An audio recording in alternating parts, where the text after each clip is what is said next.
कि अशोक तंवर नहीं आ रहा था, ये कांग्रेस पार्टी आ रही थी। ये कांग्रेस का निकम्मा नकारापन आ रहा था।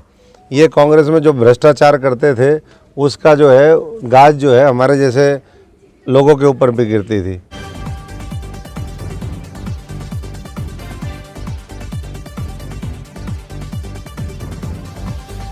कि कट्टर ईमानदारी की आड़ में कट्टर बेईमान लोग हैं। यहाँ से भी बेईमान, यहाँ से भी बेईमान और यहाँ से भी बेईमान। बेईमान ने तो किया ही किया, लेकिन शर्म भी छोड़ दी। ये स्पष्ट ही हो गया कि कौन आ रहा है, तो चुनाव लड़ने की आवश्यकता क्या उनको? क्या करेंगे चुनाव लड़के? क्यों पैसे खराब कर रहे हो? देश की संपत्ति है, उसको लोगों में गरीबों में बांटे। जो इन्होंने आज़ादी से लेकर के करीबन 50 साल जो लूट मचाई है और अब भी जो लूट मचा रहे हैं कई प्रदेशों में, तो ऐसों के तो खाते और भी कई खाते हो इनके। ये तो स्विस बैंक के जो खाते हैं वहाँ एक्सेस हो तो वो भी बंद करवा दें इनके। कांग्रेस के पास उम्मीदवार ही नहीं है।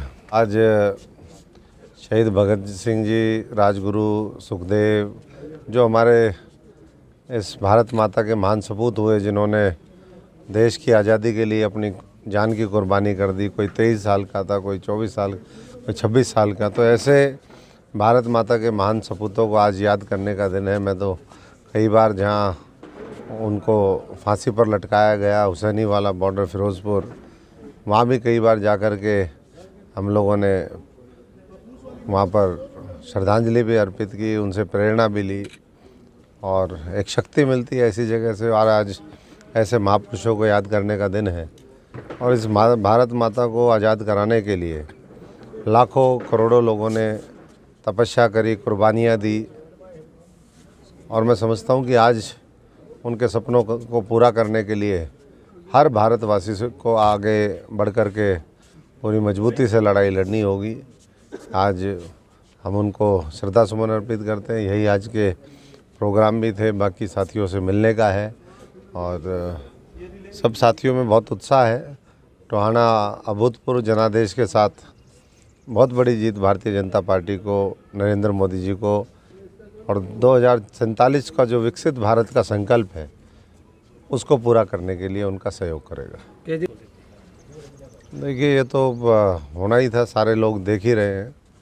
बहुत लंबे समय से ये चर्चा चल रही थी और मैं और हमारे साथी इस बात को महसूस कर रहे थे धीरे धीरे कि कट्टर ईमानदारी की आड़ में कट्टर बेईमान लोग हैं, जो दिल दिमाग हर तरीके, यहाँ से भी बेईमान, यहाँ से भी बेईमान और यहाँ से भी बेईमान। तो ऐसे में वैसे तो कानून अपनी प्रक्रिया पूरी करता है और ये भी एक इतिहास में पहली बार हुआ है कि जो सिटिंग मुख्यमंत्री है उनको इस तरीके से डाला गया। तो बिना किसी सबूत के तो हो नहीं सकता। सबूत बिल्कुल सॉलिड हैं। 7 बार सम्मन जारी किए ईडी ने, उनकी अवहेलना हुई, आखिर में जो है ईडी को उनके घर जाना पड़ा।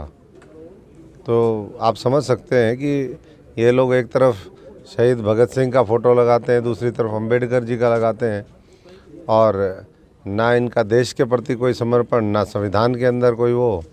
तो ऐसे में बाकी तो समय बताएगा सारी चीज़ें, लेकिन अगर कोई भी घपले और घोटालों में होगा, ये तो साफ है कि जिस तरीके का लिकर पॉलिसी बनाई गई, शराब नीति बनाई गई दिल्ली प्रदेश के अंदर, वहाँ अपने चहेतों को फ़ायदा देने के लिए और भ्रष्टाचार जो है वो खुलेआम उन लोगों ने किया है। तो अब कह रहे हम जेल से सरकार चलाएंगे। देखिए कैसा समय आ गया है। बेईमान ने तो किया ही किया, लेकिन शर्म भी छोड़ दी। तो आप इससे अंदाज़ा लगा सकते हो कि क्या हाल है इस देश का। और जनता इन्हीं चीज़ों को देख करके मैं समझता हूँ कि मोदी जी के नेतृत्व को और मजबूत करेगी, ताकि वो भ्रष्टाचार का दानव ख़त्म कर सके। पूरे भारतवर्ष से भ्रष्टाचार जब तक समाप्त नहीं होगा तब तक जो 140 करोड़ लोग हैं जो उनका अधिकार है वो उन तक नहीं पहुँचेगा। कांग्रेस विचार तो अब कांग्रेस पार्टी ने जो टैक्स भरना था वो टैक्स तो भरना पड़ेगा ना। अब टैक्स भरेंगे नहीं, फिर कहेंगे जी ये हमारे वो रोक दिए। तो जो बनता है वो दे और उसके बाद अपने खाते खुलवाए। और वैसे तो चुनाव में ये स्पष्ट ही हो गया कि कौन आ रहा है, तो चुनाव लड़ने की आवश्यकता क्या उनको, क्या करेंगे चुनाव लड़ के, क्यों पैसे खराब कर रहे हैं वो। देश की संपत्ति है, उसको लोगों में, गरीबों में बांटें। जो इन्होंने आज़ादी से लेकर के करीबन करीबन 50 साल जो लूट मचाई है और अब भी जो लूट मचा रहे हैं कई प्रदेशों में, तो ऐसों के तो खाते और भी कई खाते हो इनके। ये तो स्विस बैंक के जो खाते हैं वहाँ एक्सेस हो तो वो भी बंद करवा दें इनके। आ रहा है आपको कि क्यों डर रहे हैं ये? कांग्रेस के पास उम्मीदवार ही नहीं है। वो जिससे पूछते हैं वही हाथ खड़े कर जाता है, वही भारत माता की जय बोल देता है और उनके सामने कहता है भाई अब हम कुछ नहीं कर सकते। आपकी लोकप्रियता के आड़े तो नहीं कहीं? नहीं, मेरी लोकप्रियता क्या, मैं तो 15 साल से संघर्ष कर रहा हूँ। ये इन भाइयों की मेहनत है, तपस्या है, इनका भाव है, इनका विश्वास है मोदी जी के नेतृत्व में, कमल के निशान के सामने। तो सबका मिला जुला ये मैं समझता हूँ कि एक माहौल होता है।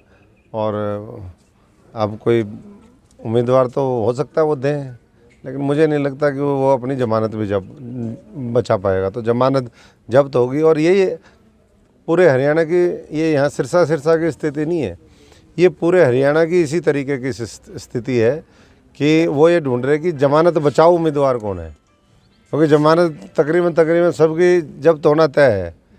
पिछली बार बाबू बेटे ने लड़के देखा और चीज़ें हुई और बड़े बड़े धुरंधर बोले जी हम ये करेंगे। लोगों ने जो है 7-7 लाख से उनको हराने का काम किया।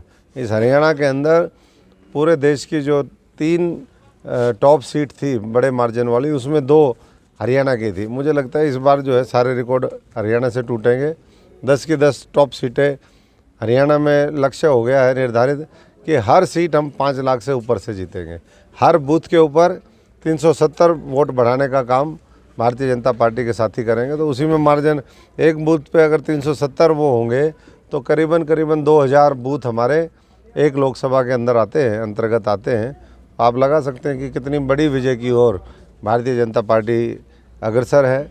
और दूसरी तरफ मोदी जी आप देख रहे हैं भूटान के अंदर उनको वहाँ का जो सर्वोच्च नागरिक सम्मान है वो कल उनको मिला है। और यहाँ जो है विपक्ष दिशाहीन वो चिल्ला रही है, वो सड़कों को जाम करने में लगी हुई है। देखिए, जब समय मौका मिलता है तो हमने तो सब साथियों के साथ मिलकर संघर्ष किया, खूब सड़कों पे घूमे, आज भी घूम रहे हैं, जिताया तब भी घूमे, हराया तब भी घूमे। हमने कहा कि भाई ये तो जनता का प्रसाद है लोकतंत्र में। उनको लगता है कई बार उस समय कांग्रेस के विपरीत हवा तैयार हो गई थी 2 चुनाव में। तो इस चुनाव में सिरसा की जनता भी ये साबित करेगी कि अशोक तंवर नहीं हारा था, ये कांग्रेस पार्टी हारी थी। ये कांग्रेस का निकम्मा नकारापन हारा था। ये कांग्रेस में जो भ्रष्टाचार करते थे उसका जो है गाज जो है हमारे जैसे लोगों के ऊपर भी गिरती थी। तो ये स्पष्ट हो जाएगा। और मैं समझता हूँ कि छत्तीस बिरादरी हर वर्ग, किसान, गरीब, मजदूर, छोटा व्यापारी, दुकानदार, कर्मचारी वर्ग, हर वर्ग, युवा साथी, उन सब के अंदर जोश है। और वो ये चाहता है कि मोदी जी के नेतृत्व में जल्दी से जल्दी 2047 का लक्ष्य तो मोदी जी ने रखा है, लेकिन ये लोग तो चाहते हैं कि जल्दी से जल्दी जो है भारत विकसित बने। इसके लिए और बड़ा जनादेश दें। और तीसरी मोदी जी की सरकार के अंदर जब ये 4 जून को नतीजे आएंगे, 400 पार होंगे, तो देश की जब तीसरी बड़ी जो हमारा भारतवर्ष है, दुनिया की तीसरी बड़ी जब अर्थव्यवस्था बनेगा तो हर व्यक्ति तक उसका लाभ पहुंचेगा। शिक्षा के क्षेत्र में, स्वास्थ्य के क्षेत्र में, कृषि के क्षेत्र में, उद्योग और व्यापार के क्षेत्र में कोई ऐसा क्षेत्र नहीं है इंफ्रास्ट्रक्चर के डेवलपमेंट में जिससे टोहाना या हमारा सिरसा या ये हरियाणा अछूता रहेगा।